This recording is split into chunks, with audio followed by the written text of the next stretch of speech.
Hi, this is Brodus Clay, and you're listening to another wrestling podcast, and you do know that. It's time for another wrestling podcast with your hosts, Steve Credo and Jonathan Benjamin.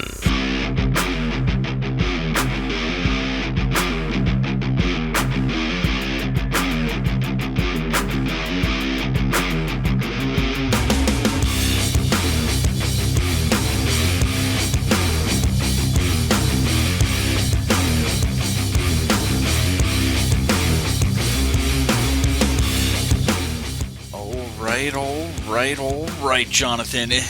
We're at number 30, baby. This is another wrestling podcast. I cannot believe it. Not only is it number 30, it is the last show of 2014. Wow, last show of 2014, guys. Thanks for tuning in to the last show. I'm Steve Credo, one of your hosts. I'm Jonathan Benjamin. I'm your other host. And that's what we do, kids. This is it. This is us. This is what we're doing. This is what we've been doing for 30 episodes, Jonathan. We're talking some wrestling. We're going to talk to some wrestlers, and we're going to have a good show. Yeah, probably the best show that we've done, I would say. All right. Well, maybe it is. Maybe it isn't. Either way, stick around, guys, because we got one heck of a show. That's right, Jonathan. HECK. One heck of a show. We have two pro wrestlers coming on, Jonathan. Who are they? Tell let everybody know who's coming on.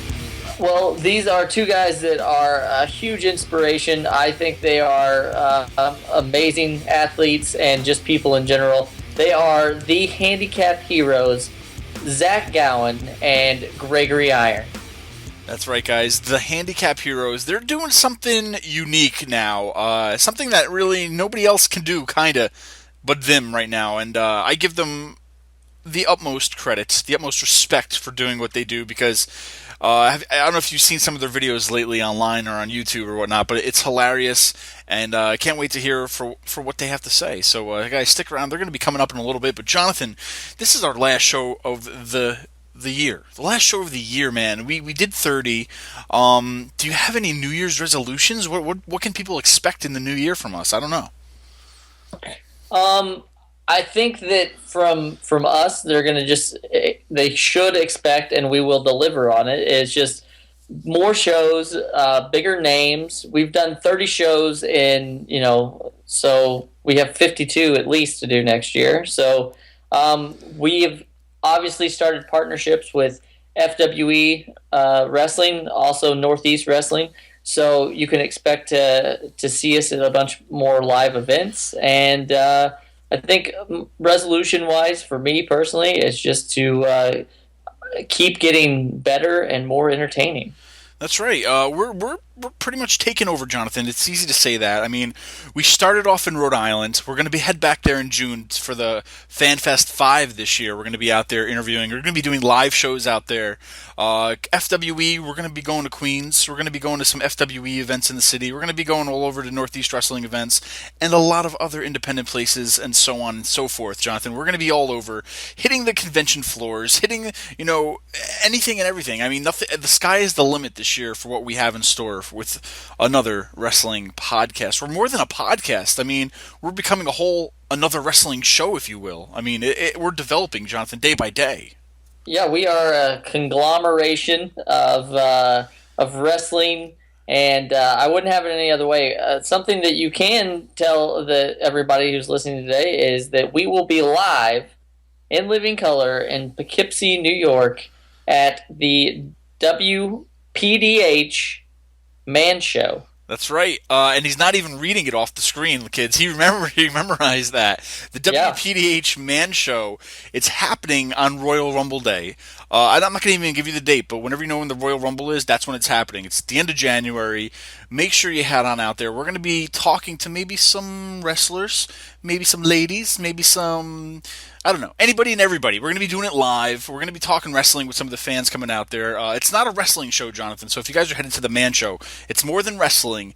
So for the fans out there that do love wrestling, stop by, shake our hands, we'll kiss your babies, we'll do all that. We want to meet and greet each and every one of you.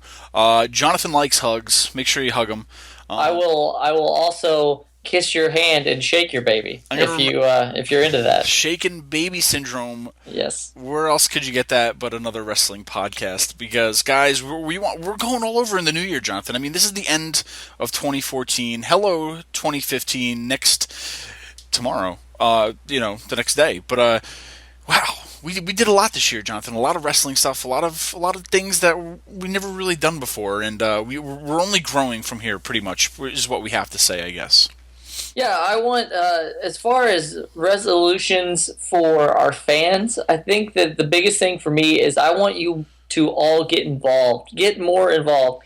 Tweet us, like us on Facebook, follow us on Twitter, look at our pictures on Instagram. Go through the whole thing. Tell us what you want. Tell us what you like. Tell us what you don't like. Because, after all, we're doing this for you. We're doing this for us, but mainly for you. And if there's something that you want to see that we haven't delivered on yet, please let us know so we can help grow our fan base. That's right, guys. And head on over to anotherwrestlingpodcast.com. You'll find all the links that he just mentioned. We even have our store on Pro Wrestling Tees. Did you know that? A store, our very own store. Where could you find that, Jonathan? You can find that at prowrestlingtees.com/anotherwrestlingpodcast. That's right, guys. Pick up a shirt. Support us because we support each and every one of you. Whatever you do, we're going to support you to a certain extent. But I mean, guys, head on over there, clothe yourself in a new shirt. We're going to have a lot more new shirts coming out this year, so stay tuned. Or next year, I should say. So, guys, a lot of things happened this year. A lot of, maybe I guess, Jonathan, we can kind of call us the underdogs of the year, coming in there and rising above the rest, if you will, rising above all the other wrestling podcasts. Hope nobody ever takes that name, because if me and you split up, I could be the other wrestling podcast and you could still have another wrestling podcast. Anyway, I'm already talking about the breakup here. I'm not going to put you through the barbershop window. I just think that I think we've got a good thing going here. That's right. So Underdogs, let's talk about Underdogs. I mean, this show, we have not the Underdog from television cartoon fame, but underdogs in general, because we're going to have Zach Gowen and Gregory Iron coming up. I guess you can kind of call them underdogs of guys you didn't really think or wrestlers, but they are wrestlers. The definition of an underdog is a competitor thought to have a little chance of winning a fight or a contest. So take that definition, if you will, and let's talk about some underdogs in pro wrestling, Jonathan. Who are some of your, I don't know, maybe favorite underdogs that you really cheered for into winning, I guess? Wow, this is a great thing, and I do believe that Zach Gowen obviously is probably one of the biggest underdogs. He was diagnosed very early on with a cancer that they had no choice but to amputate his leg. So he was not only a professional wrestler, he was an amateur wrestler in high school, and he went on to become, not only did he wrestle in the WWE, which is the biggest wrestling promotion of all the times, but he thrived there, as well as he was in the main event with people like Brock Lesnar, who's the WWE champion right now. I think that he is one of those people that is, when you said that about the definition of an underdog, I see that as Zach Gowen, totally. Yeah, definitely. I mean, there's been a lot of underdogs, because I mean, if you think back into the 80s, early 90s, when you put on pro wrestling on TV, and I think the greatest example I like using is WrestleMania 6, Hogan versus Warrior. If you look at them in the middle of the ring next to Hebner, look at the size of him. I mean, these guys just look massive. And when you think wrestler, you think larger than life. But as the times changed, these big guys weren't really big anymore, and we kind of cut down on the steroids and, went to real athleticism. And, a lot of the smaller guys were being the underdogs. So, I mean, there's been a handful. If we just want to talk about the latest underdog that kind of had a good year and then a bad year, One of the favorites of 2014 was Daniel Bryan. Who would have thought he would have been put into the main event at WrestleMania 30? And it all just snowballed from the Royal Rumble, right, Jonathan? I mean, these are the fans getting behind these guys now and making these wrestlers, these underdogs, because without the fans supporting him and wanting to see him at WrestleMania, what would we have been stuck with at WrestleMania 30? It definitely would not have been Daniel Bryan versus Batista versus Orton. I mean, he's probably one of the biggest underdogs, if you will, of our time right now because just of his size. He was a megastar in the Indies. He came to WWE. He was released, went back to the Indies, hired again by WWE, choked Justin Roberts, fired by WWE, rehired, back and forth. And, finally this whole yes movement, got him going, got behind the fans. The fans, made that connection with him, and that's the biggest thing right now with wrestling today. Is you got to make a connection with this guy to relate to him in a way, and that's what they did, and that's what I think the fans really pushed him further than he ever could have did by himself in the WWE. And I think 2014 the biggest underdog right there was Daniel Bryan, and there's a lot more other guys to talk about, but that's just the one, if you will. I would say that 2014 was the year of the underdog. If you look back at some of these people that are now like in the main event picture, whether it be Bray Wyatt, Seth Rollins, Dean Ambrose, like these are people that aren't your typical mold for professional wrestlers. And I think that these guys obviously have proved themselves, and now they're all considered, main event people. But if you look back, like you're saying, in the 80s and 90s, you had people that were they prided themselves. They used to call WWE the land of the giants, and I think that the one person that I keep coming back to is the arch enemy of your favorite person, but I would say Shawn Michaels. You look at him nowadays, and you would never say, "Oh, well, he was an underdog," but he was constantly told he was too small to be a main eventer. Him and Marty Jannetty came in from the AWA to WWE, and actually, two guys didn't like them and pretty much ratted them out and told Vince that they started this huge brawl and they got fired from WWE. And then once he got back to the WWE, him and Marty Jannetty had a pretty successful tag team career, even though they technically didn't win the WWE tag team titles. And then you see, we mentioned it a second ago, Shawn put Marty through the barbershop window. You think, oh, great, this guy's now going to go out on his own. And he kind of just floated around in mediocrity there for a while. He was a singles guy. He was having amazing matches, but they never saw him as a main eventer. And you then see that, okay, they're going to start to slowly build this guy as he's the Intercontinental Champion. Okay, we're going to have him be the World Champion. But then they blamed all of, the ratings failures on Shawn Michaels because it was right when Diesel and Razor went to WCW. So not only is he overcoming all this stuff, he's now the champion, which he didn't think would ever happen. And then they say, well, we blame you for the ratings. So he starts to build back up again, and wouldn't you know it, he's wrestling The Undertaker, injures his back. They tell him he's never going to wrestle again. He's out for 4 years, and then overcame all that and went on to have a ridiculous career, and he's now in the Hall of Fame. Yeah, man, he definitely fought for a lot of that stuff, and if you think about the time he was born, well, at least in the WWE era, with the Rockers and stuff, and that, if you go back to then, you definitely, if anybody told you back then, hey, 10 years, 15 years from now, this guy's going to be, the biggest star around, you'd be like, yeah, right, please. But, he grew on everybody, and, when you give somebody the chance that has the talent, things, develop into such harmony, if you will. Things come together full circle. And that's a lot of these guys that I look at now. I'm not going to even name them, but I don't want to get into that. But, there's a lot of guys now that you just look at. It's like, give them the chance. These guys could be the next, superstars. But I don't know. I feel like some people backstage just still are in that habit of we need these big guys, and they just don't understand the talent sometimes that are just in front of their face. And one other guy we could talk about is Spike Dudley. I mean, when you go to ECW, you look at Spike Dudley, and before you even seen him do anything, you're like, what is this? This is a joke.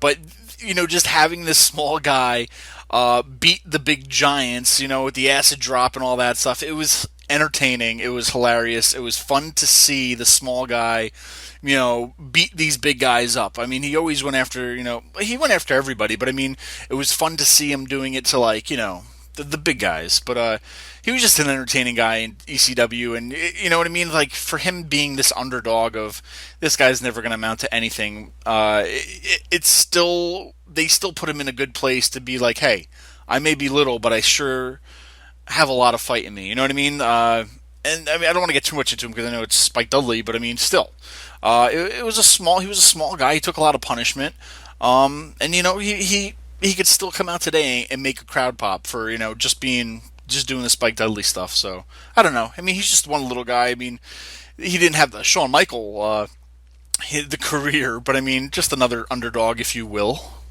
Yeah, but I mean, like you think about it, and to this day, like you said, if he came out, but he's had a lot of longevity. Like some of these people who have made it to WWE or even WCW, TNA, Ring of Honor, whatever. They have been all but forgotten. Like, there's going to be a time when you're like, oh, Jinder Mahal, like, yeah, he had a run in WWE, but if he came out tonight, no one would really probably go crazy. Yeah. Whereas Spike Dudley, like, his music hits and everybody still, they really like him. So that's it. I mean, that's the thing. I guess, I don't know, maybe they got to listen to the fans more because it's like, yeah, he may not be big, but he could still have an impact. A lot of these guys can still have a great impact as much as, Hogan could have. Or, you know what I mean? These bigger guys could have. And I'm not saying he's going to be the face of the company. He's just, another notch in the belt, if you will, the company that, he still can entertain people. And he still has, the charisma, the talent. These guys, a lot of these underdogs that we're talking about, they may not be the biggest guy, but they still have a big fight in them. And, hey, they were still... I don't know. They still had the entertainment value for all of us that we loved watching. So, yeah, I think like one of the people that we haven't really got into yet, but it's this person to me epitomizes what I look at as someone who has the heart of a professional wrestler and all that. But if you looked at them up against any other professional wrestler in today's landscape, you would say that guy is not a professional wrestler, and that's Mick Foley. I mean. He has been in every promotion. He has done pretty much everything that you can think of in the business of wrestling, and he doesn't fit that mold at all. Yeah, definitely. I mean, he definitely didn't look the most athletic. You know what I mean? So he's a guy that's kind of big, but not fat, but I mean, he wasn't too small, but he didn't look like a wrestler. Is pretty much what you're saying, which is right. Yeah, and I mean, like if you think about it, they put him in so many different gimmicks, and I almost wonder sometimes if they were like, listen, we have to find something for this guy, so he's going to be Mankind. And then that went over well enough that they're like, you know what, we're going to try something else. And then they threw Dude Love at him. And like everything that he did with such like heart that it all got over. Yep. And I mean, he had so many injuries. Some of them were career-threatening, life-threatening. And now he's a Hall of Famer. And once again, like you said, if you look back when he came when he was Jack Foley in WWF back in the day, you would have looked at this guy and thought, oh, here's just another jobber. But I mean, he's a Hall of Famer. That's right. A lot of these guys. I mean, there's you think about wrestling, you think about pro wrestling, you think about Hulk Hogan. You think about the bigger guys, the big guys that were in the spotlight. But a lot of these underdogs, right? Had a lot of impact on the business that you just don't realize. I mean, granted, a lot of people love CM Punk and a lot of people hate CM Punk, but he was an undersized guy, and he was a huge independent star. But when he was in WWE, they almost didn't know what to do with him because it's like, all right, you just look like a normal guy, but when you kind of give him the chance to break out and do some promos, get on TV, get noticed, let the crowd, get into your character in a way. I'm trying to think of a better word to use, but he may look like a regular guy, or he's the straight edge guy with some tattoos. You're like, this isn't really a gimmick. Well, look at what it happened. It turned out, to be a big success for him throughout the independents and throughout his WWE career. Just another name to add to the list of underdogs. There's only so much you can say about some of these guys, but I mean, you know who they are, and just think about them, because they're not like the Hulk Hogan's. I gotta keep using him because he's the larger than life superstar. He's the guy that put it all on the map. But there's all these other guys that they said they don't have what it takes, and then look what happens when they give them that little bit of wiggle room to break out of the shell, if you will.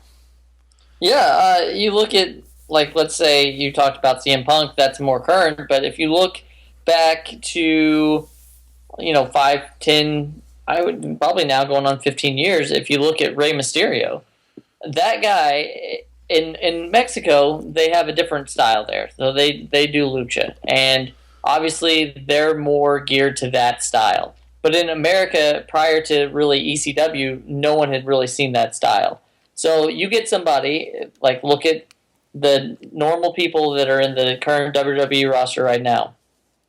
And they're not, he's probably, not only is he giving up inches, he's probably giving up feet to some of these superstars. Yeah. So, he's one of the smallest competitors in WWE history, minus, Sky Lolo and Little Beaver and the Haiti Kid. But he went through every major promotion. WWE, ECW, WCW, and not only that, but he became a champion in, like, all those companies. I could never understand how every time he wrestled somebody, they always managed to land on that second rope. Nobody else could do that in any other match. It just blows my mind sometimes. I don't know. What was he doing different? Well, it's crazy, too, is you think about how he was used in all those companies. Like, in ECW, he was a pretty strong competitor. I mean, they had a lot of different people that worked well with his style, but when he was in WCW, somehow, even after being lawn darted into a production truck by the NWO, he still walked away being, looked at as a competitor. Like, they kept him around for a long time because he had a huge appeal, but that's what you're saying too, the fans really got into him. But yeah, I would definitely say he's like on my top 10 list of underdogs. I would say he's probably top 5 for me. One of the biggest underdogs, I think, ever, and I'm not just saying this because I'm a Hart fan, but Owen Hart. Owen Hart was probably one of the biggest underdogs in his generation. I mean, being under the shadow of Bret the Hitman Hart, your brother's the world champion, you're kind of still trying to find a name for yourself, and you can't really do that to where your brother's got all the credit right now, to where he's doing all this. But Owen Hart, I think, kind of showed the world what he could do when it was WrestleMania 10, when it was his brother versus brother, and brother, and fought Bret Hart, and I think that was, I don't know, I think that was one of his biggest breakout matches of beating his brother, who then would later win the WWE Championship. But that's besides the point. Owen Hart, he's part of the Hart family. He wrestled in the Hart Dungeon. I don't know. I kind of wish he didn't pass away so tragically, because I kind of wonder where his career would have taken him. Like, would he have been a bigger star than what he was then? You know what I mean? It's all those what ifs. But I mean, he was a great wrestler. He was a great worker. A big underdog, because it's like you never really thought you'd get too much out of him, but when you stuck him with something else, he kept going with it. And I don't know. He was probably one of my favorite underdogs of all time, Owen Hart. And I don't know. What do you think about Owen Hart being, living in the shadow of Bret Hart and all that? I think that Bret was always touted for his professionalism and how well he was at wrestling. But I think that given the modern entertainment era, I think that there was a chance that Owen Hart could have overcame Bret and his shadow. I think that definitely Owen was the more entertaining of the two. Yeah, and I mean, when Bret Hart left, after the whole Montreal screw job, Owen kind of shined a little bit. He kind of started main eventing with Shawn Michaels. because I was actually there at D-Generation X pay-per-view, the first pay-per-view since the screw job, and he actually came out through the audience, beating up HBK in the main event out there, and it was like, wow, okay, maybe we'll see a little bit what Owen has to give, and he it was different. He was a little heel, but I don't know. There were so many classic things with Owen Hart that it was just like, people may have called him upper mid card or whatever if you want, but I mean, I think he would have been a great WWE champion if given the chance and opportunity. But I guess it's one of those things we'll never know. Yeah, you mentioned like who he was wrestling with. He wrestled with this next guy that I'm about to talk about, and I think that no one ever puts this guy in the underdog category, but I do things differently, so I'm gonna definitely put him there. I think that Stone Cold Steve Austin is an underdog. And people may be driving right now and they may have just pulled off on the side of the road or ran into something when I said that. But the truth of the matter is, he wasn't one of those people that you can watch the documentaries, you can hear interviews. He wasn't one of those people that started their career with much like fanfare. No one was really... They said, yeah, he's a good hand. That's what you hear all the time. Yeah, he was a good hand. He worked, he was a good worker or whatever. But like no one ever said that guy right there, he's got it until later on in his career. So, he started down in Texas. He finally got signed to WCW. He struggled to do certain things because there was backstage politics, different owners coming in and out. He was with the Hollywood Blondes. He won the television title, but never really came to fruition, and then he was fired by Eric Bischoff via FedEx, and then he went to ECW, and in ECW Paul Heyman saw something in him, but as far as like anybody ever saying that's the next WWE champion, no one saw it, so much so that what happened when he came to WWE? That's right, he was the ringmaster. And, after that, if you look at that tape, if you look back and watch him as the ringmaster, I don't care who you are, you can say that you saw him coming a mile away or whatever, but no one said that guy right there is going to take professional wrestling to the heights that he did and break all the records and all that stuff. He is an ultimate underdog. That's right. And I think the moral of the story with all these underdogs is that, people may have said you might not have been big, you might not have any, talent, you're not going to amount to much. But when they were given that little 15 minutes of spotlight to shine, they took it and ran with it. And you can go back to the Austin 316, King of the Ring speech where it kind of blew the door open for him. It's these guys, they gotta, when they're given that opportunity out there to shine, that's what they gotta do. They gotta take that ball and run with it. Whether it's 30 seconds, a minute, 15 minutes, however much time you have, that's your time. And, maybe you have that character of being a garbage man, or you have that character of being a dancer. Maybe you don't like it, but you know what? Maybe you could do something about it, and do something to get yourself over. I don't know. You got to reach for the stars. You got to shake it up. You got to grab those brass rings, if you will, Jonathan. But a lot of these guys, that we mentioned today, they turned a lot of heads because we did not expect any of that to come from when these guys first came in, and that's what's the great part of talking about a lot of these underdogs. And I know there's tons of more guys out there. Let us know what you think. Who do you think was the biggest underdog ever in pro wrestling? Shoot us an email, tweet us at @WrestlingPod, Facebook us. If you're listening to the show on a link, comment on it, whatever. Go to anotherwrestlingpodcast.com. Leave your thoughts. Let us know what you think about it. So that's what we want. We want to hear what you guys think too, and we'll respond to you online. We're good with that. But Jonathan, and if you're listening in the future, then beam something into my brain about who your biggest underdog was. Wow, we're already into the future. 2015, baby. 2015 almost. Wow, Jonathan. I mean, we come to the end of the year, but we're not done yet. We have some interviews coming up. Coming up next, we're going to be sitting down with Gregory Iron. Well, everybody, I am more than excited today. We have somebody who is an inspiration to not only, people out there who are looking to become a professional wrestler, but just an inspiration to anybody. We have none other than the handicap hero, Gregory Iron. Gregory, thanks for joining us today. Thanks for having me on the show, man. Appreciate it. So I'm going to just get right into it. You had what I would call major obstacles at a very early age. Where others may have probably given up, what kept you ultimately dreaming that you wanted to become a professional wrestler? Well, I was born with cerebral palsy, which basically is a disability that affects primarily the right side of my body. It varies in most people, but for me it's most noticeable in my right hand and arm. And growing up, before I entered school, I didn't really think I was very much different than anybody else.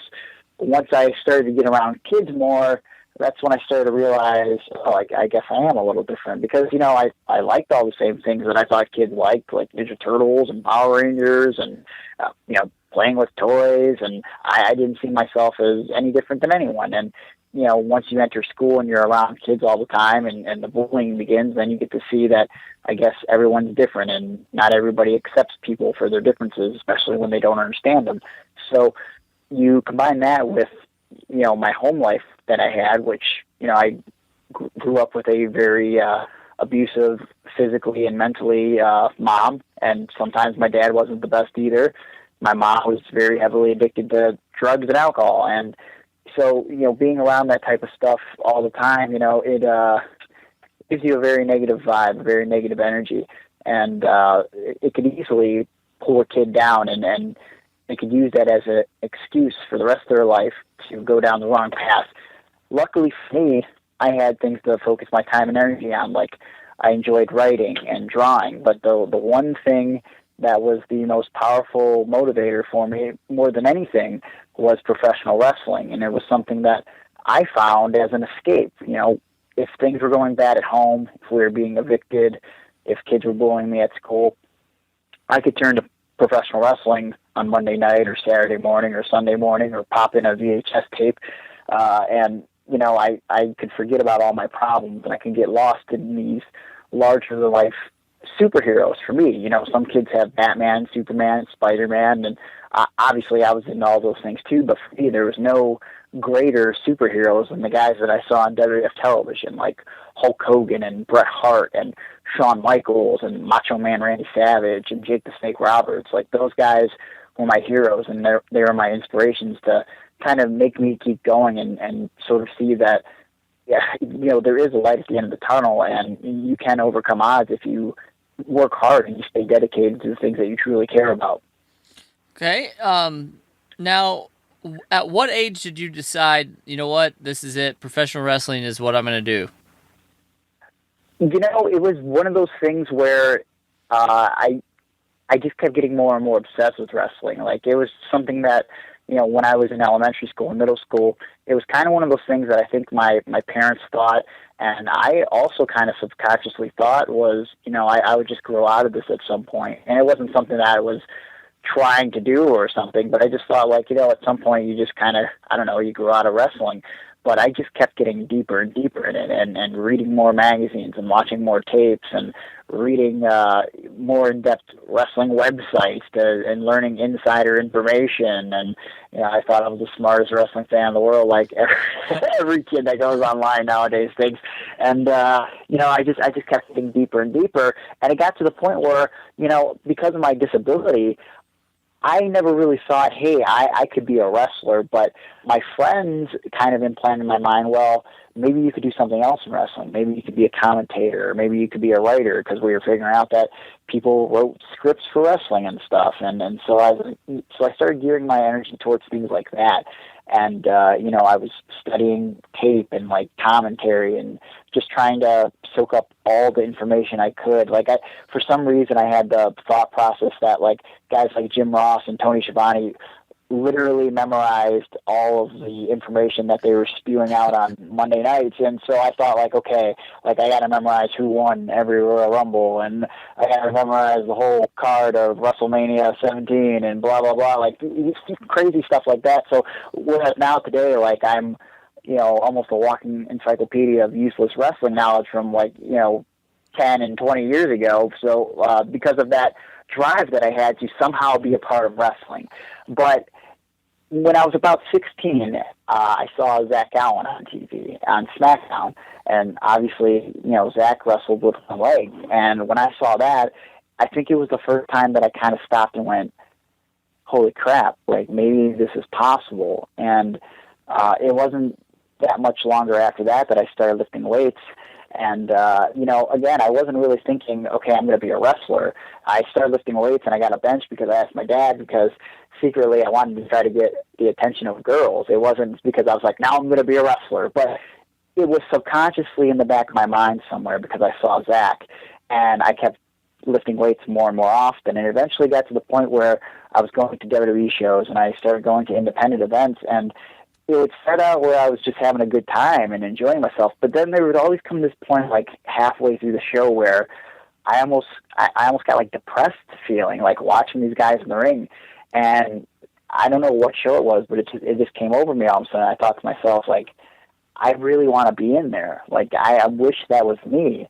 I want to do that. And so like those were like some of the first moments where I was like, maybe I should try to be a wrestler. So when I started going to independent shows in 2005, I was about 18 years old. I started going to Cleveland All Pro Wrestling, which was within 10 minutes of my house. And the first show I ever saw was main evented by Buff Bagwell and Chris Hamrick.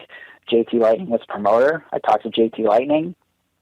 I basically shared my story. We had actually talked on the phone a year earlier about me training to be a wrestler, and again, I didn't think it was possible. I was asking him, how do you be a manager? How do you be a referee? Like, I'd like to train for that. I don't think I could do it.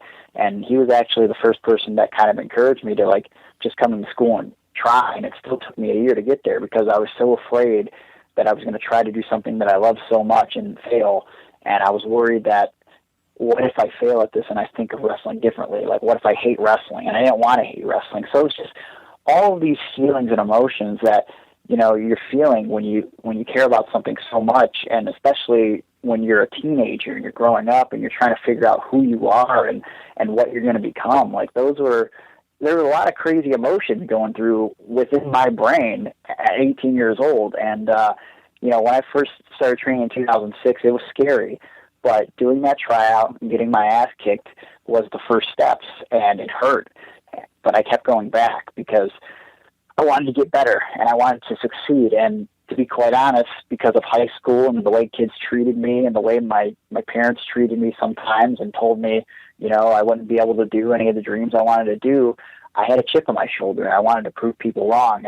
And to take those first steps into professional wrestling, like that was my way to prove people wrong. So I guess to answer your question, it was a very, very, very long process to finally figure out, like, I'm going to get in professional wrestling business, because I didn't know how to get into business, and I wasn't really sure what I was going to do. I never thought I'd be a wrestler. I never thought that right now we'd be talking on the phone, and I'd be telling you 8 years after I started training in 2006, like, hey, I'm a kind of successful professional wrestler, but here we are. Well, it's, once again, like I said, it's an inspiring story, and I guess for me, it's one of the questions I wanted to ask was, how were you received in the locker room during your, the early stages of your career? So you said that you were wrestling in Cleveland, and you kind of knew some of the people who you were wrestling with. Did anybody try to, in the locker room talk you out of it, or were they, was anybody not open to the idea of you wrestling? When I first started training, I distinctly remember JT Lightning always saying to me when he would teach me basic things like how to tie up or how to do a drop down or a shoulder tackle or a couple of chain wrestling type maneuvers, he would always say to me, this is a basic of professional wrestling, and if you can't do this, I can't continue training you.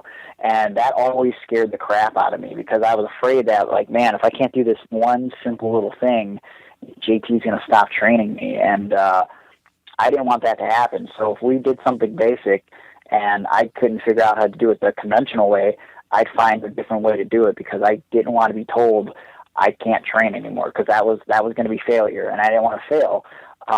As far as when I would start wrestling on shows, which I thought was entirely too soon in retrospect now, at the time, it was 3 months after I started training, and mostly because JT wanted to sell tickets, he started throwing me on shows, and obviously I was excited, but I didn't know any better.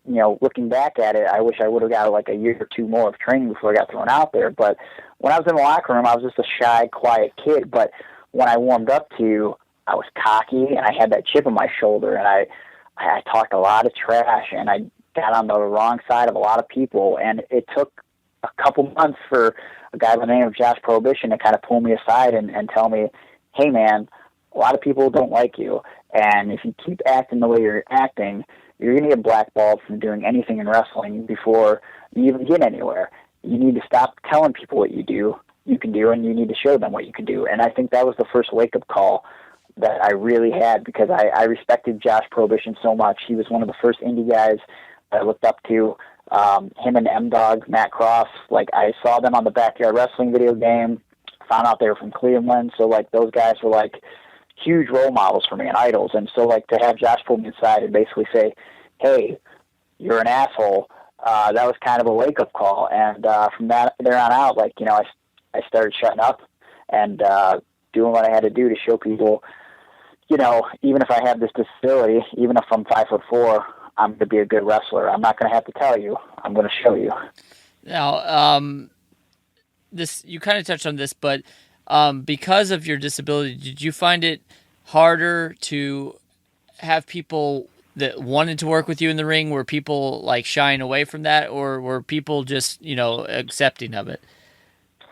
I think for the most part, people were accepting of it. I think the only problems that I've really come across over the years is when guys, if anything, they're almost afraid to be a bad guy against me and make fun of me because of my disability. Like they always kind of pull me inside and go, "Hey, is it okay if I poke fun at your hand a little bit?" And I'm so open to it because I'm like the ultimate underdog, and being a guy with a disability, that's the ultimate dick move to do, to be a bad guy and make fun of something like that, something that's beyond a person's control. So I'm always all for it. And I always I could see why people ask me, but then I always think to myself, like, why is that even a question? Like, of course you can make fun of it. That's why it's here. You know what I mean? Like, if you didn't acknowledge it, what else do I have? Yeah.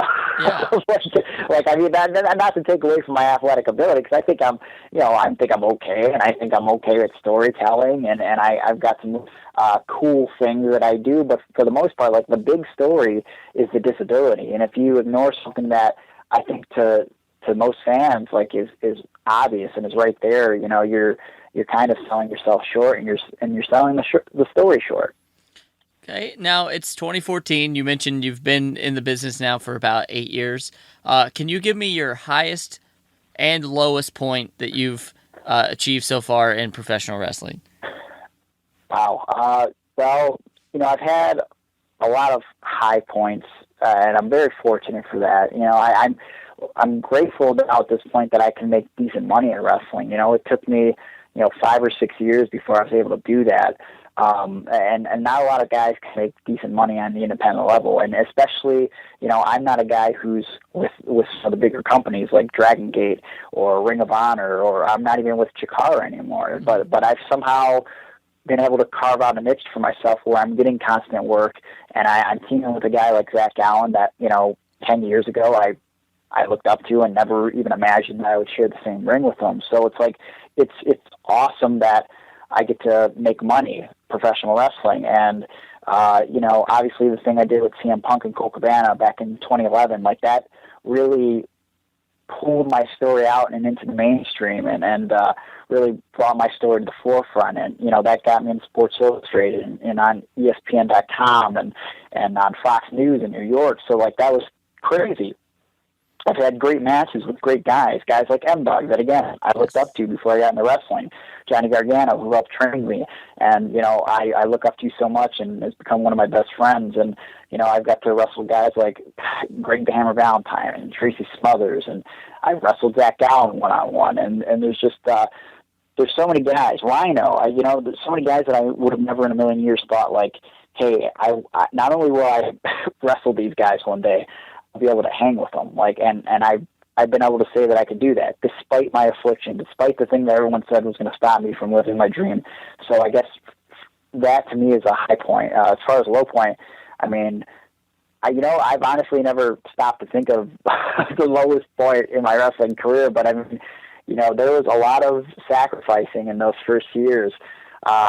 It's ironic. I think like the lowest point for me was probably right before the CM Punk thing happened, because like it was almost one of those situations where you're at the fork in the road, and I had been working a real job and wrestling for 5 straight years. The first time I ever got paid for wrestling was 8 months after I started wrestling, and it was in Pittsburgh, 3 hours away from home, and I got paid $5.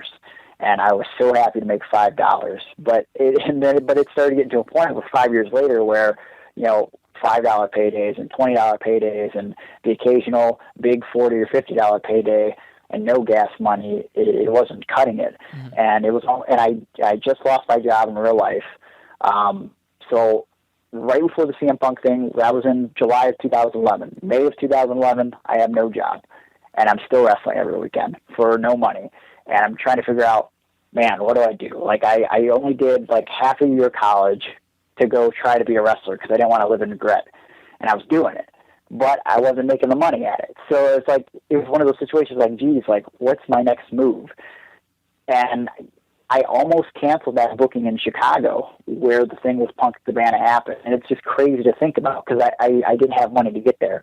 And my brother gave me $50 to get to Chicago. And if he wouldn't have did that, I might have canceled that booking, and the thing with CM Punk might have never happened. I mean, that wasn't something I was told about. It was something that, was planned a couple days in advance, and it was going to be a surprise. So I would have canceled, the biggest life-changing moment of my life. So it's like that was probably my lowest point: having no job, no money, still wrestling for no money, and wondering what to do next. But, you have to take those situations and you got to fight through them. You got to keep going, especially, like I said, if you love something and you're passionate about it, eventually that passion shows through. And someone's going to see it, someone's going to acknowledge you for it, and then everything changes. Okay. And for anyone who's listening that doesn't actually know what Greg's talking about, you were at a show in Chicago, and you were Colt Cabana was also on the show, and after a match, this was also when CM Punk was still with the WWE, and he came out to, and I don't know exactly how many people were there, but it was I would assume a typical independent show. Sure, yeah, a couple hundred people were there. And, to have somebody of that caliber to come out, and basically he just gushed over how great Gregory is, and I'm telling the story for you. I don't know why, but but yeah, you can take it from there. Yeah, it was one of those situations where I had been wrestling for AAW in Chicago for a couple years, just doing dark matches. I'd never even been on the main show, and then all of a sudden, about a week before the show, I started getting text messages from a guy by the name of Ricky Shane Page, who wrestles out of Ohio, and he texted me saying, "Hey, Danny, the promoter, wants to make sure you're on the show this week," and blah, blah, blah. And again, I was contemplating canceling, and I was like, yeah, I'll be there. And then he said, like, you're teaming with Colt Cabana. And Colt was a guy that I'd gone to for the last few years for advice, just writing him online and talking to him at shows, trying to figure out, what do I do to be successful as a wrestler. So I didn't want to miss that opportunity to team with Colt. So I was like, man, I really want that to happen. And then I find out we're randomly teaming against the tag team champions on the main show. So it felt like a weird situation in general because it was like I've never even wrestled on the main show, and now I'm on the main show and I'm teaming with Colt. So like, what the heck's going on here? So that's when I went to my brother and I was like, hey man, like I got this good opportunity coming up in Chicago, teaming with this Colt Cabana guy, kind of a big deal. Would you be able to loan me just $50 to get to Chicago? Because I was getting paid some money, but it wasn't enough. I didn't have anything to get there, so he gave me $50, and I drove to Chicago. And when I got there, walked in the building, got my gear, was gonna warm up in the ring a little bit, and I see CM Punk, and I'm like, holy crap, because this was the same week that the Money in the Bank thing just went down. Mm-hmm. He won the belt. he left the company, and I see Punk standing there, and I'm like, oh God, what do I do? Like, I had the freak out moment because, CM Punk is awesome, and he's the WWE champion, and, all that good stuff. So it's kind of like I walked up to him nonchalantly, and I just go, hi, I'm Greg, nice to meet you. And he kind of smirks at me, and he just goes, hi. And I remember distinctly walking away and walking back to Ricky, who I drove with, and this kid, Eric Ryan, Bobby Beverly, and I go, the weirdest thing just happened. Like, I said hi to CM Punk, and he said hi to me back, but it was almost like he knew who I was. And then so the whole night I was just thinking man, what should I say to him so I can get some advice from him, or I don't want to bug him and blah blah blah. So of course, I plan the match, me and Colt, and we have the whole thing we're gonna do, and we do the match, and I know Punk's watching in the back, so I'm so nervous. And afterwards, Colt cuts his promo in the ring, and he puts me over, and if it would have ended there, it would have been great. And then Colt kind of put the mic down. He said, stay right here in the ring. And so then he grabs Punk, and Punk comes out. And, I think I'm just going to be in the background of this WWE storyline, because he's just done the thing at the Comic-Con the weekend before where he showed up, and that went viral on YouTube and stuff. So I was thinking, oh, man, this is going to go viral. And, I'm going to be seen in the background, and it's sweet. Maybe somebody will know who I am. That's great. And then he comes out, and he walks up to me before he even grabs the mic, and he shakes my hand, and he goes, you all right? And I shake my head, yeah. And he goes, you're fucking awesome. And then, instantly, I have this moment where I get, choked up, and I'm like, oh, God, that was crazy. I can't believe he said that to me. And, but he didn't say it to a live crowd, so it was one of those things where it's man, yeah, he didn't say it to everybody, but I can always know that CM Punk told me I was awesome. Man, that's a cool thing. And then he grabs the mic, and he goes, pardon my language, but you're fucking awesome. And so then I'm like, oh wait, he just said that on the mic now. Okay. And then I couldn't even contain myself, and I started crying because I always feel like a pansy about it, because I just started crying in the ring, but I don't know. At that moment, everything he was saying and everything that was happening just became so surreal. It was so dreamlike because, A, I didn't expect that, and B, it's just none of it made sense. I was teaming with Colt Cabana, a guy that I loved, and the WWE champion's in the ring, and he's saying all these nice things about me, and it felt like a dream, but it was real. So it was one of those things where it was I had this overwhelming feeling of this was my moment. I didn't know if it was going to be the top moment in my life, if I was ever going higher, but it was this realization that wow, everything I've ever gone through, everything that I've ever struggled for, everything that I've ever worked hard for, it's coming to a head right now. I'm finally getting that acknowledgement that that, and that feeling that it was all worth it. And then I get hoisted on their shoulders and carried around the ring, and the crowd's chanting my name, and it's just it's crazy. It's I think if, obviously the goal for any wrestler is to make a bunch of money and get signed to a contract and go to WWE, and I'd love to do all those things, but I don't know if, even if I went to WWE, if I can get a moment any greater than that moment I had in Chicago, because it was so real and so genuine. So when I started crying, that was tears of joy, tears of the realization that if you work hard, good things are possible, dreams come true. And it sounds so cliche, but I'm only one person, and I'm the only person that's ever going to have that moment. But it was so cool to be able to share that moment with those people in Chicago, and then for it to go viral online, and to put my story out there, and to be able to help people on a wider level, talking to people with disabilities on Facebook and Twitter, and or people that know people with disabilities, or people that struggle with drug addiction that know my mom's story. And it's just an incredible blessing, and I appreciate it every single day.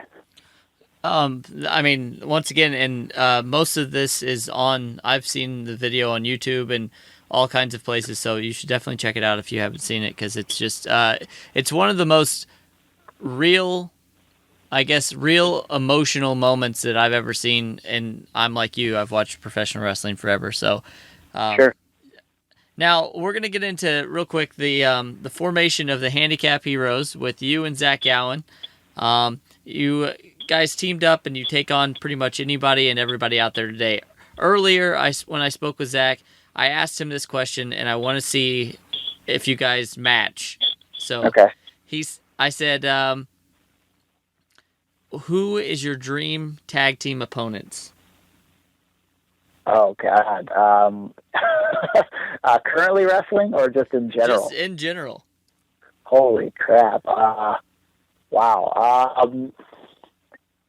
I mean, if I could go back in time and in their prime, I don't know, I would pick someone ridiculous like the Rockers or the Legion of Doom or I think currently it would be the Hardy Boys. If we could do the Handicapped Heroes versus the Hardy Boys, that would be insane.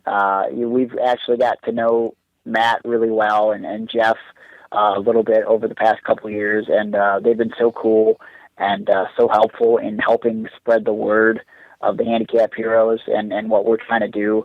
So I think if I were to pick a current team that's active and a team of guys that I thought were awesome as a teenager and still think are incredible today, it would be the Handicapped Heroes versus the Hardy Boys for sure.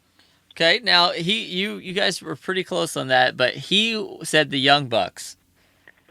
Young Bucks would be great too, man. I love those guys. You know what? I think he's after the Handicapped Young Bucks. I'm just saying. No, I think that that's a match that should definitely happen. And I don't know anybody who's listening, FWE, House of Hardcore, Northeast Wrestling, any of our promotions here in the Northeast that want to do that, you should do it just for me and for these guys.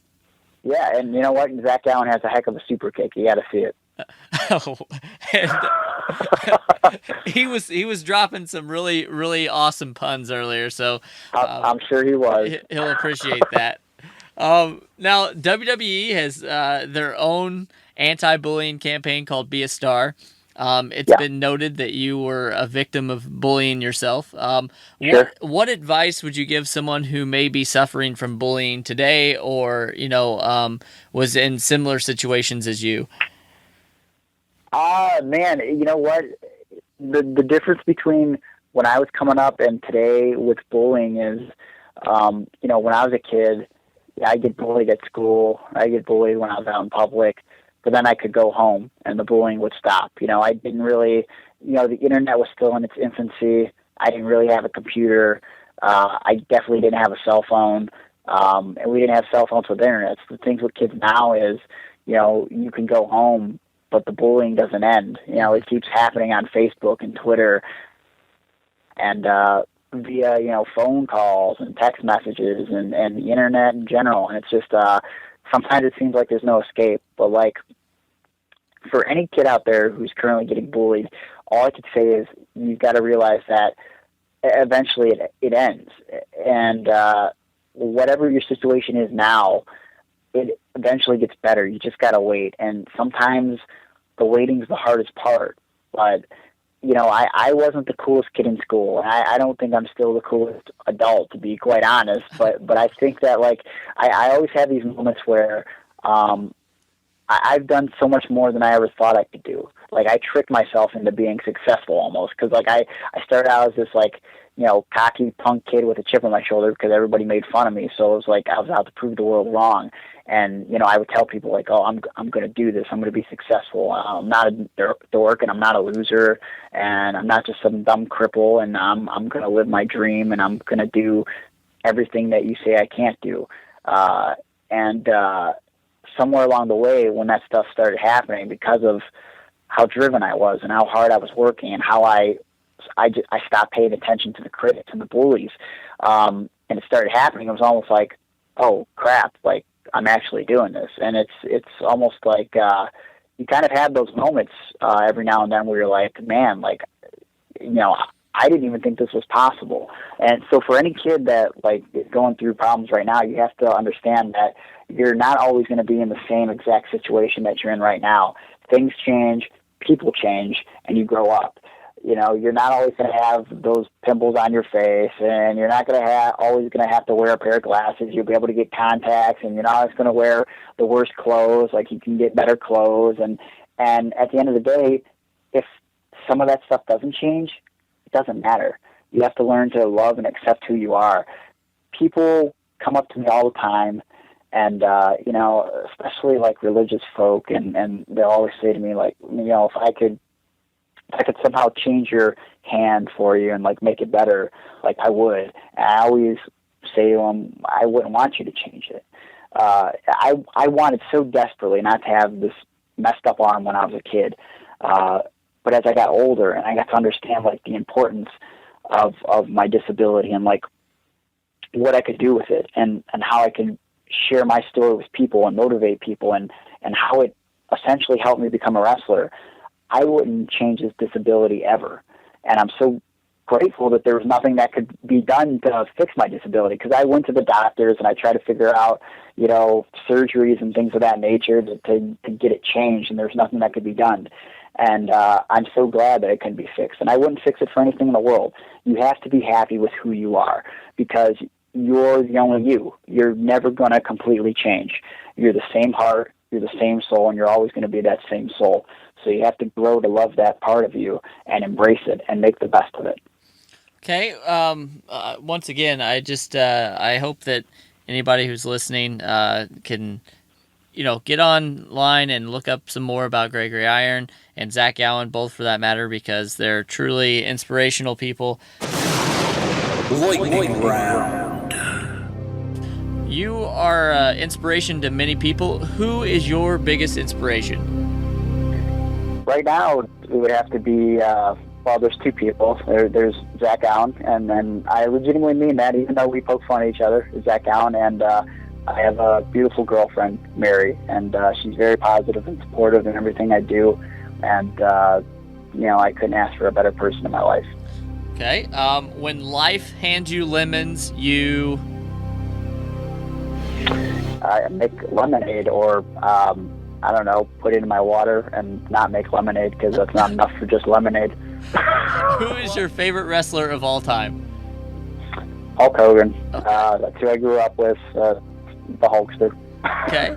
Now, this kind of goes back to something I heard about whenever you were trying to come up with a wrestling name. So, what are your thoughts on Robert Downey Jr. as Iron Man? Oh, he's good as Iron Man. I suck as Iron Man. I'm glad I was an Iron Man, because that's a terrible name for a wrestler. Because there's only one Iron Man, and that's the Iron Man. And Robert Downey Jr. did a heck of a job. Okay, and lastly, your dream opponent. Shawn Michaels. Let's bring Shawn Michaels out of retirement, because I don't know, like he's the one guy that, if we're talking any era, I feel like he could bring the best out of anybody. And Shawn Michaels is one of those guys that I don't care how far wrestling goes, Shawn Michaels will always be someone that guys can look back on and go, like, man, that guy could do it all. Whether it's like as far as like, lucha libre or just high flying technical stuff, like, and just the little things he does. Like, I can't be a Shawn Michaels because of my disability, but there's so many little things that he does in the ring as far as transitions and the way he tells a story that I can learn from, and a lot of young wrestlers can learn from, just by watching and paying attention to his matches, and to be able to work with a guy like that, man, that would be the coolest thing possible. So, Shawn Michaels. Lightning round. Where can you be found on like social media? Do you have Twitter and Facebook and all that stuff? Yeah, I'm on Twitter at Gregory Iron. You can find me on Facebook at facebook.com/The Handicapped Hero. I'm on Instagram at Gregory_Iron. And if you can't remember all that stuff, you can go to my official website, which is gregory-iron.com. And you can also find not only our wrestling tees at Pro Wrestling Tees, but Gregory Irons as well, correct? That's right, ProWrestlingTees.com/Gregory Iron. All right. Well, we thank you very much. We hope that you have continued success. You and Zach both. You're both great guys. Good, man. Thanks for having me on the show, and I hope I didn't ramble too much. Wow, Gregory Iron. I want to thank him again very much for coming on the show. Truly an inspiration, and I see a lot of big things happening for this guy in the future.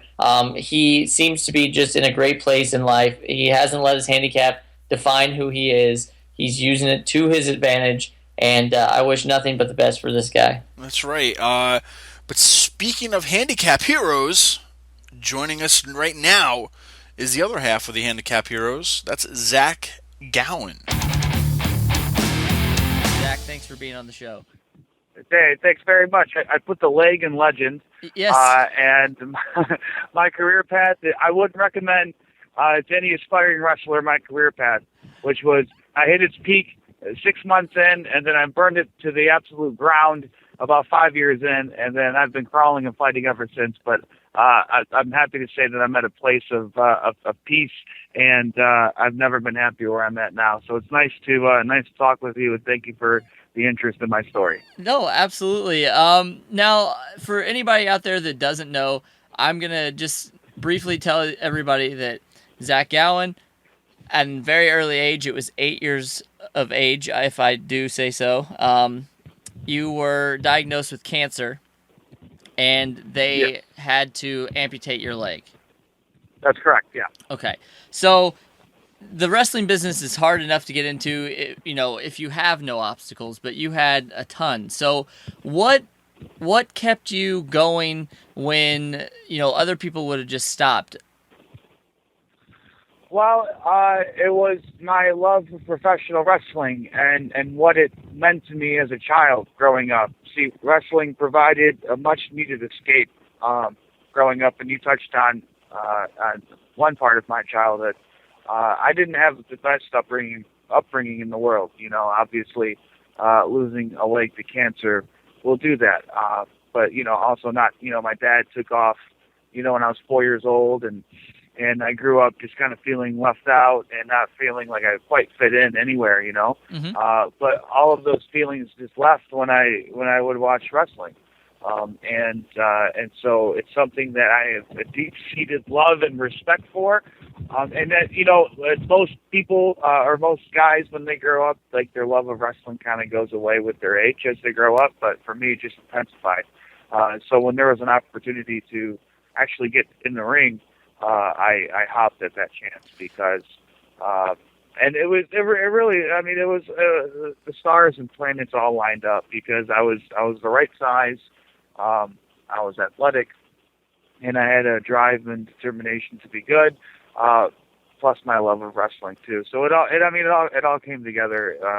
If any of those one elements weren't there when I started out, I wouldn't be talking to you now.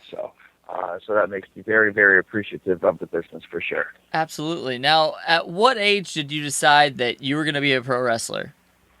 I decided at the age of 16 I was going to be a professional wrestler, and I told everybody who would within earshot that when I grow up I'm going to be a professional wrestler, and most people nodded politely and patted me on the head and said, "Oh, that's good for you, Zach. It's always important to have dreams to work towards." But nobody really believed that I could do it except for me. And so that was at 16, and at 18, right after I graduated high school that summer, I started training. Okay. Now, after setting your mind to becoming a pro wrestler, were you met with opposition from your family or friends? You kind of touched on it, but did you have some people that were really behind you? Not really. I didn't care. Nobody was behind me, and nobody was against me either. Yeah. It was just something that I did, and I had tunnel vision for. And it didn't matter to me what anybody else thought about what I was doing because the first time I stepped foot into a wrestling ring, and I'm throwing so many bad puns at you, but the first time I set foot in a wrestling ring, I felt like I was exactly where I was supposed to be at that moment for the first time in my life, and there was a certain magic that kind of went in and through me, and since then I've been pursuing that. I've never felt that strongly about anything in my life up until that point. So of course I went at it with all the vigor one would think. Okay. Now, how were you received in the locker room when you first started your career as a pro wrestler? It was fine. It was so different for me because I was doing these BS. I'm not sure if we can swear on this or not, I was doing these. Yeah, you can do whatever you'd like. Oh, cool, man. I was doing these bullshit little indie shows in front of literally like they're like half backyard, half legitimate wrestling shows in front of 20 or 30 people, you know. And so there was nobody taught me anything about a code of ethics or anything like that, because the people that I was rolling around with didn't have an understanding of how the business worked. And so when I was cherry picked by WWE less than a year into my career, it was a culture shock for me to be placed on that level, in that environment with these guys that do this for an actual living, and it's how they support themselves and their families, you know. So there's definitely a culture. I was fine on the indies because what I did really didn't have much of an impact. But once I got to WWE, and it was a very challenging transition for me to learn how to conduct myself as a professional. Now, you just touched on it. You were brought up to the WWE, and within, not too long at all, you were in the main events fighting alongside Hulk Hogan, Vince McMahon. We've heard this a lot from some wrestlers that have experienced a fast rise of stardom. Do you think you received too much too soon? Yeah, that's of course, that's exactly what it was. I was, you hit it. It was too much too soon for me I wasn't emotionally mature enough to accept that gift that was being handed to me, and that's the key. This was being handed to me. It wasn't something that I grinded out for 10, 12 years, trying to perfect my craft, and finally got this opportunity. Just like anything else, if something's handed to you, you don't appreciate it as much as if for example, you work all summer to save up to buy a car, and you fix the brakes and you change the oil and you get your license, and then it's like your car, it's your baby, and you can appreciate that car a lot more than a brand new car later on in life or something like that. But it was just a case of too much too soon. Okay, and it's now 2014. 12 years have gone by since you debuted. Can you give us your highest point in professional wrestling, and then maybe one of your lows? Sure. The highest point of professional wrestling is ongoing, and it's my tag team with Gregory Iron, who is who's the only wrestler in the world that has cerebral palsy, and he was inspired to become a professional wrestler when he saw me on WWE TV, and he said to himself, if Zach can do this, then I can do this too. And through very serendipitous moments, years later, we've combined forces, and we help each other out, and we spread a message of hope and inspiration, and it's completely our undertaking. And it's so amazing to be able to connect with these audiences as deep as we do. And I believe that together we're somehow the sum is greater than the parts. And it's totally amazing anytime I can step into a ring with him. He really brings out the best in me, and I hope that I can bring out the best too. So that's what's going. The probably a low point in my career is just doing these tours. I've been in recovery, and I've been sober for 4.5 years now. And towards the end of my addiction and my alcoholism, things got really bad with personally and professionally, and I would do these bullshit shows for these scumbag promoters, and they would pay me in drugs. And that how can I take any pride in me or my work when I'm going out there in the middle of nowhere America getting paid 20 pills or whatever it is. It's just so sad, and it makes me it makes me sad to think about it, but it also makes me incredibly grateful to see the progress and how far I've come, and I've been able to gain the trust of this industry back, and I've been able to gain my standing back within this industry, and I've been able to do some amazing things with Greg. That it kind of puts things into perspective, and it makes me grateful that there is an interest, like you said, even 12 years later. It's kind of been like a rebirth of sorts for me. Okay. Now, I'm sure you know this, but there's currently another one-legged wrestler named Chris Melendez. Have you spoken with him And also, how does it feel to know that you've inspired others to chase their dreams? I love it, and I take absolutely no credit for Chris Melendez's success. This is a guy who had a dream before he lost his leg. And for those who don't know, he lost his leg in overseas fighting for this country in an IED attack. And he still followed his dream of becoming a professional wrestler. And I think that story is just transcends all of wrestling. And I think it's a story that the public and the world can kind of grab onto. I've spoken with him.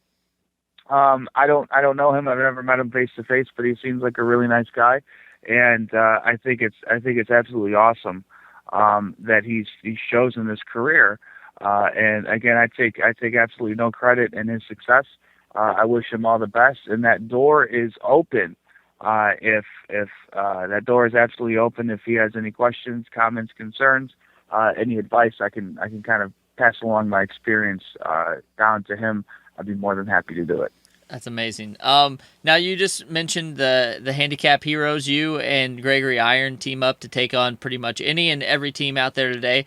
I'm going to ask Gregory this later, but I'd like to find out from you, what would your dream tag team opponents be?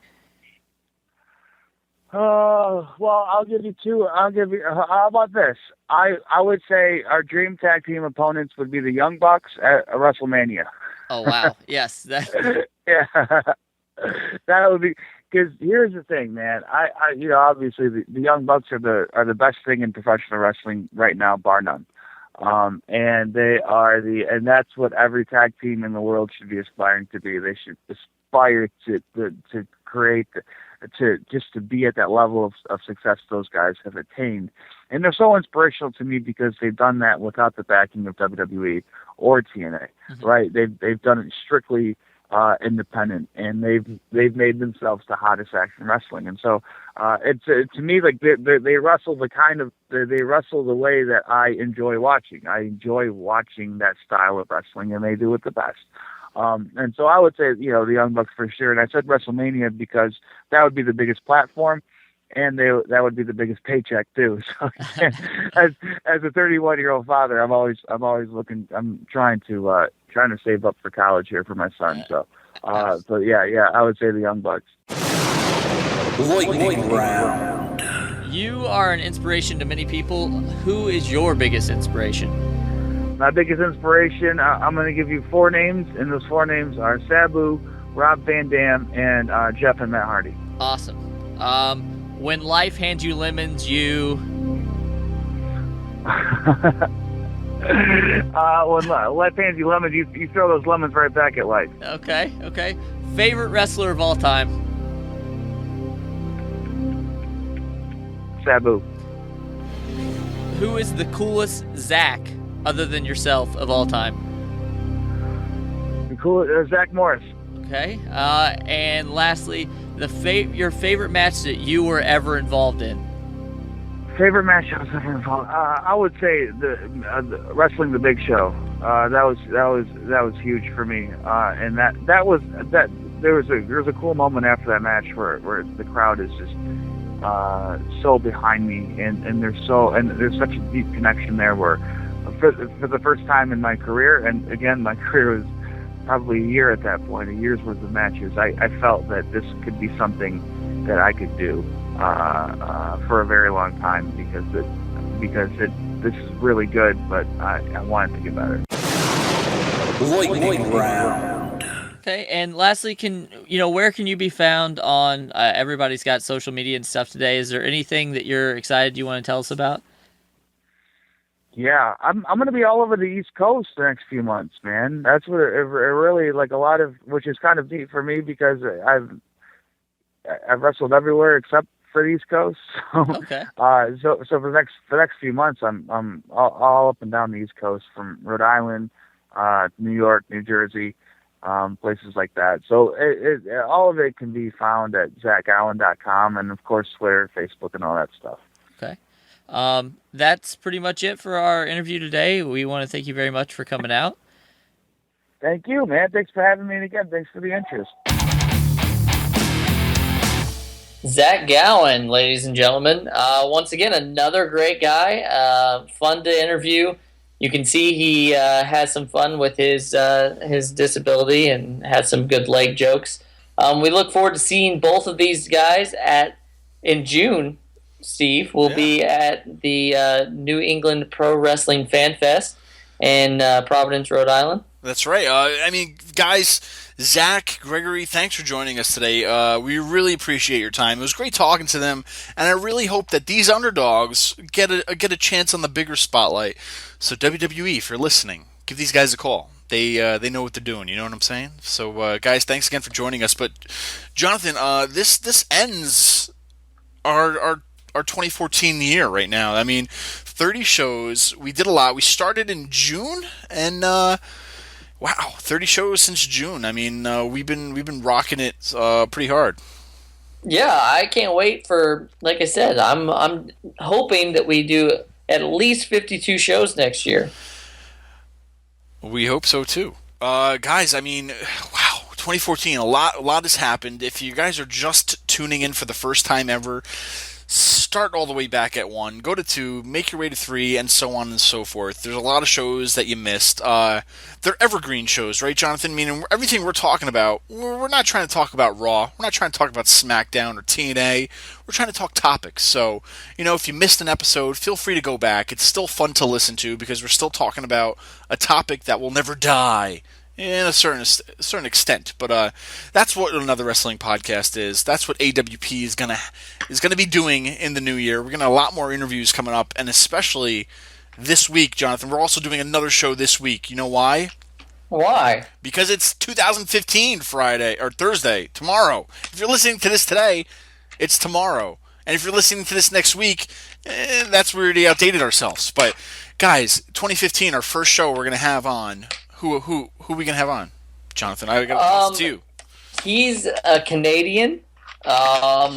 He has been in every wrestling promotion that I can think of, and he is an all-around good guy, very knowledgeable about the business. It's going to be a pleasure to talk to this gentleman, and he is none other than Lance Storm. If we could be serious for a moment, we're dead serious that Lance Storm will be on tomorrow, guys. So check back in. Go back to anotherwrestlingpodcast.com. Hey, you guys can subscribe to us on iTunes, and it will automatically download when a new episode hits. So do that. Subscribe to us on iTunes. Even if you don't have iTunes, you can hop on Stitcher, because that's another way you can listen to our show. Many ways to hear us, Jonathan. Many different ways. All the links are on anotherwrestlingpodcast.com, but we don't want to talk your ears off about it. That's the end of 2014. I'm a little sad, but I'm happy as well. We want to thank you for listening today. We are an independent podcast. Every week we create something for you to listen to, and it's absolutely free. We are a wrestling podcast for wrestling fans because, after all, we are wrestling fans. If you enjoyed the show today, here are some ways you can help us out. First off, you can subscribe to our show on iTunes. While you're there, rate us and give us a good review. Why not? If you're looking for more AWP, then head on over to anotherwrestlingpodcast.com to find out more about upcoming guests and where we will be. Be sure to like us on Facebook, follow us on Twitter and Instagram, and buy an official AWP shirt from ProWrestlingTees.com/AnotherWrestlingPodcast. We couldn't do the show without you. So tune in next week for Another Wrestling Podcast.